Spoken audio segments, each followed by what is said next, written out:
Okay, I cannot tell you the amount of non-tippers I have seen here in Punta Cana, and I'm not staying at budget hotels. If I was staying at hostels or really, really cheap hotels and the tipping was light, I would understand that based off the type of consumer that usually stays at that hotel. But I'm staying at, for example, Majestic Mirage, that was $300 a night. Secrets was $400 a night, and I am seeing non-tippers everywhere. If you're coming to Punta Cana, you need to tip, even if it's just $1. Now, I really didn't know what to expect. I expected to tip a lot, just like in Mexico, but it is a little different here. I think I brought around $400 to $500 of petty cash just for tipping, and halfway through my trip, I was more than halfway out of my cash. I'd say about 3/4. So I took a look at what I was doing, I did some analysis, and I realized that I was egregiously over tipping. I was tipping based off of Miami standards and Vegas standards, and the cost of living here is different. The dollar goes a lot further, so therefore you should be tipping differently. So yes, you need to tip here. All inclusive does not mean that tips are included. I think a lot of people make that misnomer, make that misjudgment. Just because it's all inclusive does not mean you don't have to tip. You absolutely do. And in this video, I'm gonna tell you what you should be tipping for the bellboy, for your butler, for your personal assistant that some hotels assign, for lunch, for dinner, for room service, and basically in some certain scenarios. So let's talk about tipping in Punta Cana. The first thing I'm going to talk about is your taxi. Do not, I repeat, do not tip your taxi. They are going to rip you off. Taxis here are a major ripoff. They're taking advantage of you. They are all working in cahoots. They all charge the same inflated prices, and the hotels are not going to save you. In fact, the people who run the hotels are in cahoots with the taxi people. They don't let Ubers come pick you up. You have to walk to the main gate, which is like usually a half mile to a mile away just to get an Uber. And by doing that, that is very prohibitive. It makes you want to take a taxi. So because the taxi prices are already inflated, there's already a huge buffer built in. They're already taking advantage of you. Don't even think about tipping. You're already paying them way too much. All right, let's talk about when you get to the hotel. When you get to the hotel, you're gonna be met by several different people. There's someone who's going to greet you. Then there's someone who's going to take your bags. Then there's someone who's going to walk you to the check-in area. Then there's someone who's gonna go through the check-in process. Then they're gonna introduce you to your butler, who's going to walk you to your room, something like that. If you tip every one of those people, you are going to run out of your money very quickly, much like I did. Well, who I usually tip when I walk in is not the person who I give my bags to. It's the person who delivers my bags to the room. I typically tip $1 or $2 based off my bags. My bags are really heavy. I'm typically tipping $3 to $4 for both of my bags. If I have a wonderful check-in experience, I may decide to tip the person who checks me in.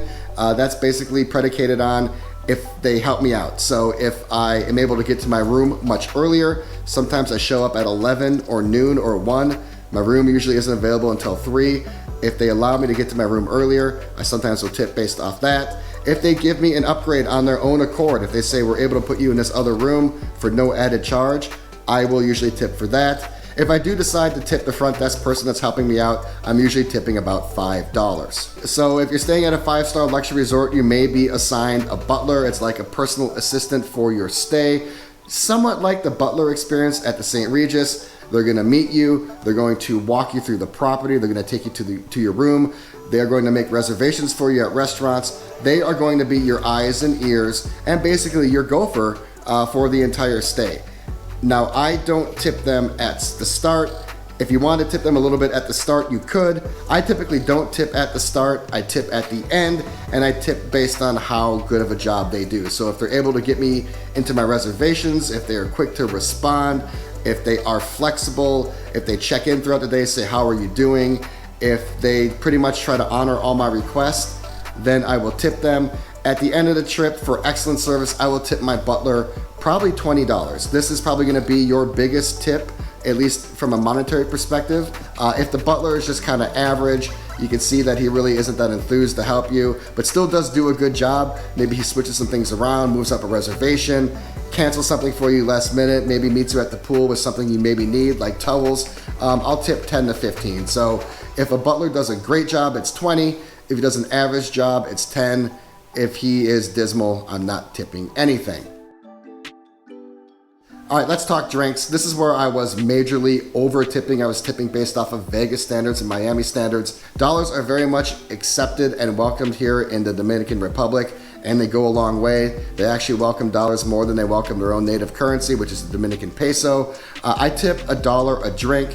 I was tipping $2 a drink, sometimes $4 a drink, and that was to kind of help out my bartender. And then I realized that they were gonna help me out no matter what.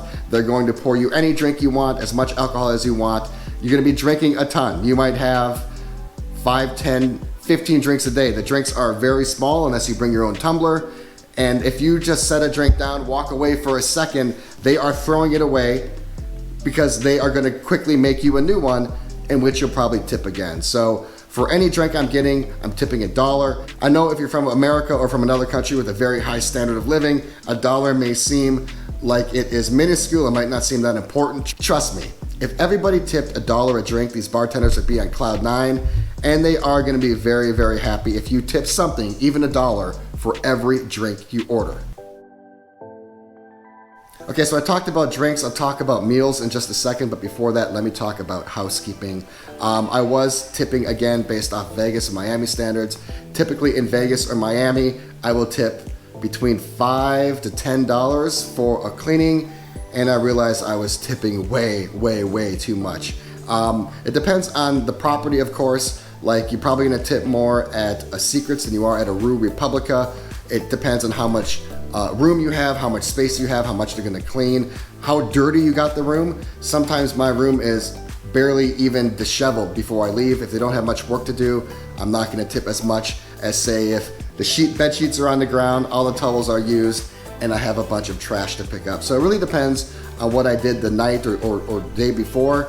But I'm typically tipping in Dominican Republic $3 minimum for a cleaning. And if they did a good job the day before, left tons of extra towels, extra waters, did a great job, I'll tip more than that, or I'll tip more than that if I have a lot of work to do. So $3 on the low side, I'd say $6 on the high side. That may not sound like much. Trust me, they are going to love you. All right, let's talk food. Before I get to the restaurants, let's talk room service.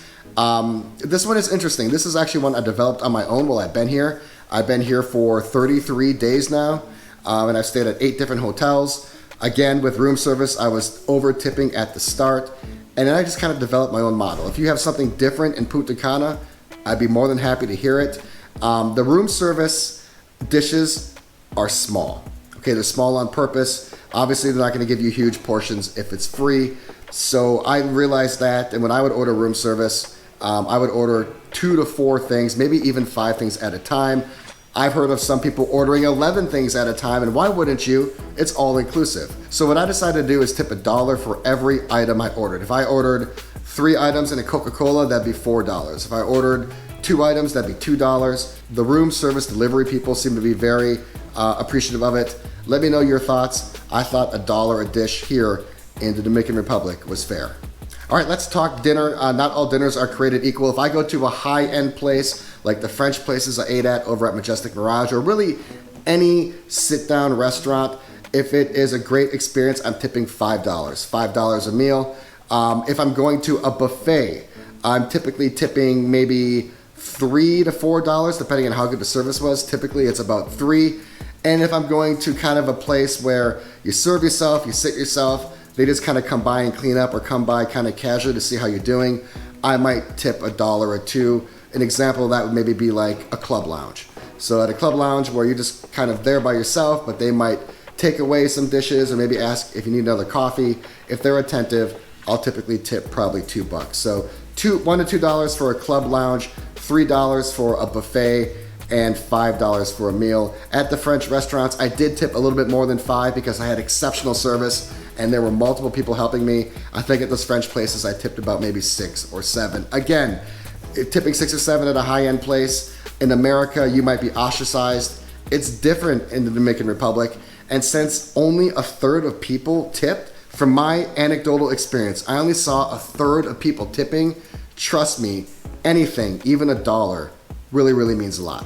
Other than that, there could be random encounters. For example, if you're just sitting by the pool and someone grabs you a towel, that might be $1 or $2.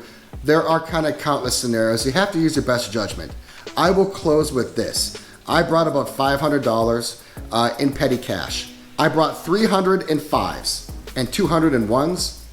I would pretty much forget about bringing any fives. Maybe bring 10 fives if you're here for maybe 10 dinners. You will go through your ones much faster than when you go through your fives. Generally speaking, 5 is gonna be an overtip pretty much anywhere except dinner. Yes, you might pay your butler 10 or 20, but you're gonna be going through your ones much, much faster. I know that sounds weird, but things are just different here. If I had to do it all over again, I would absolutely just bring all ones.